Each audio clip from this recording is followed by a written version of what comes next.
the notes, Taylor said, "The people or anyone else will not have any choice in the matter if you make them full legal tender.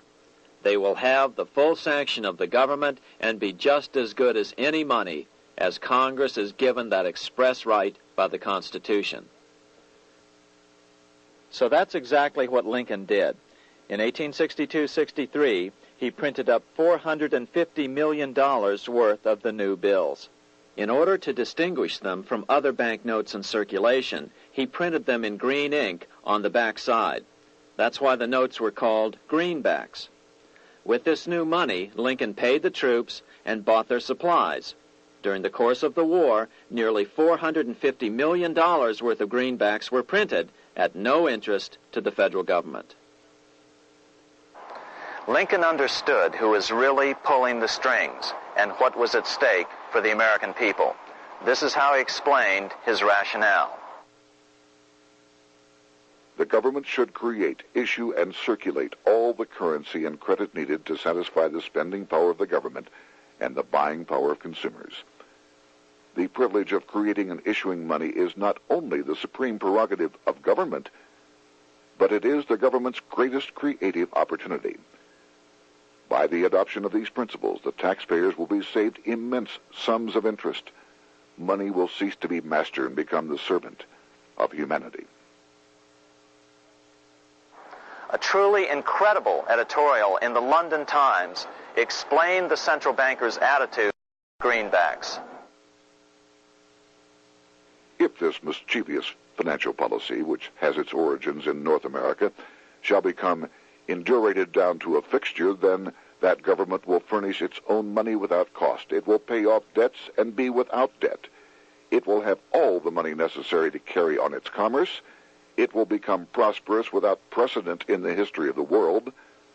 The brains and wealth of all countries will go to North America.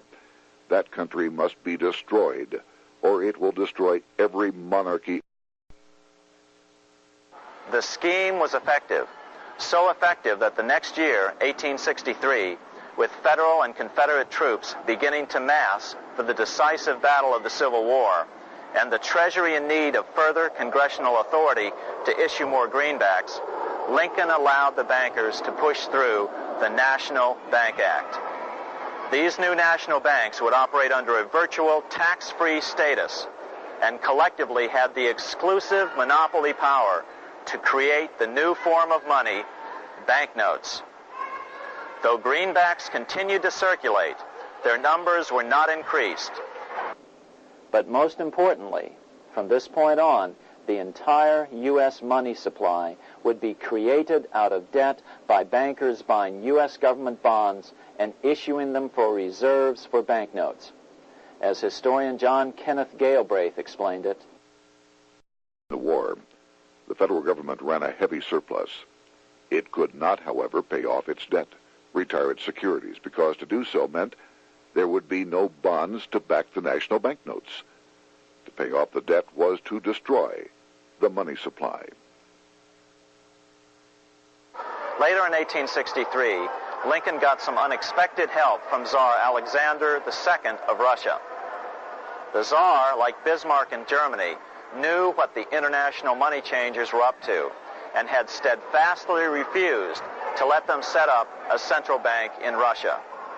If America survived and was able to remain out of their clutches, the Tsar's position would remain secure.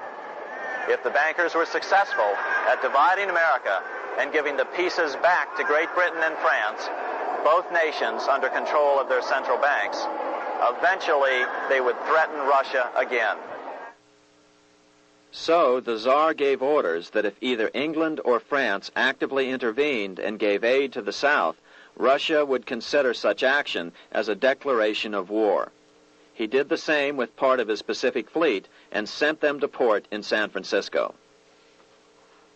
Lincoln was reelected the next year, 1864. Had he lived, he would surely have killed the national bank's money monopoly extracted from him during the war. On November 21st, 1864, he wrote a friend the following: The money power preys upon the nation in times of peace and conspires against it in times of adversity. is more despotic than monarchy, more insolent than autocracy, more selfish than bureaucracy. Shortly before Lincoln was murdered, his former Secretary of Treasury, Salmon P. Chase, bemoaned his role in helping secure the passage of the National Banking Act only 1 year earlier. My agency in promoting the passage of the National Banking Act was the greatest financial mistake in my life. It has built up a monopoly which affects every interest in the country. On April 14, 1865, 41 days after his second inauguration and just 5 days after Lee surrendered to Grant at Appomattox, Lincoln was shot by John Wilkes Booth at Ford's Theater. Bismarck, Chancellor of Germany, lamented the death of Abraham Lincoln. The death of Lincoln was a disaster for Christendom. There was no man in the United States great enough to wear his boots. I fear that foreign bankers, with their craftiness and tortuous tricks, will entirely corrupt the exuberant riches of America and use it systematically to corrupt modern civilization. They will not hesitate to plunge the whole of Christendom into wars and chaos in order that the earth should become their inheritance. Bismarck well understood the money changers' plan. Allegations that international bankers were responsible for Lincoln's assassination surfaced in Canada 70 years later in 1934. Gerald G. McGeer, a popular and well-respected Canadian attorney, revealed this stunning charge in a 5-hour speech before the Canadian House of Commons, blasting Canada's debt-based money system. Remember, it was 1934, the height of the Great Depression, which was ravaging Canada as well. McGeer had obtained evidence deleted from the public record, provided to him by Secret Service agents at the trial of John Wilkes Booth after Booth's death. McGeer said it showed that Booth was a mercenary working for the international bankers. According to an article in the Vancouver Sun of May 2nd, 1934, Abraham Lincoln, the martyred emancipator of the slaves, was assassinated through the machinations of a group representative of the international bankers who feared the United States President's national credit ambitions. There was only one group in the world at that time who had any reason to desire the death of Lincoln. They were the men opposed to his national currency program and who had fought him throughout the whole Civil War on his policy of greenback currency. Interestingly, McGeer claimed that Lincoln was assassinated not only because international bankers wanted to reestablish a central bank in America, but because they also wanted to base America's currency on gold. Gold they controlled. In other words, put America on a gold standard. Lincoln had done just the opposite by issuing U.S. notes, greenbacks, which were based purely on the good faith and credit of the United States. The article quoted McGeer as saying, "They were the men interested in the establishment of the gold standard and the right of the bankers to manage the currency and credit of every nation in the world. With Lincoln out of the way, they were able to proceed with that plan and did proceed with it in the United States. Within 8 years after Lincoln's assassination, silver was demonetized and the gold standard money system set up in the United States."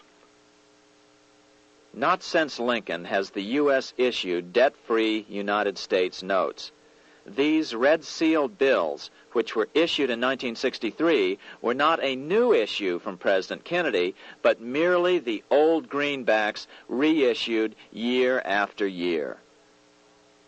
In another act of folly and ignorance, the 1994 Regal Act actually authorized the replacement of Lincoln's greenbacks with debt-based notes. In other words, greenbacks were in circulation in the United States until 1994. Why was silver bad for the bankers and gold good? Simple. Because silver was plentiful in the United States. It was very hard to control. Gold was, and always has been, scarce. Throughout history, it has been relatively easy to monopolize gold, but silver has historically been 15 times more plentiful. With Lincoln out of the way, the money changers' next objective was to gain complete control over America's money. This was no easy task. With the opening of the American West, silver had been discovered in huge quantities. On top of that, Lincoln's greenbacks were generally popular. Despite the European central bankers' deliberate attacks on greenbacks, they continued to circulate in the United States, in fact, until a few years ago. According to historian W. Cleon Skousen, right after the Civil War, there was considerable talk about reviving Lincoln's brief experiment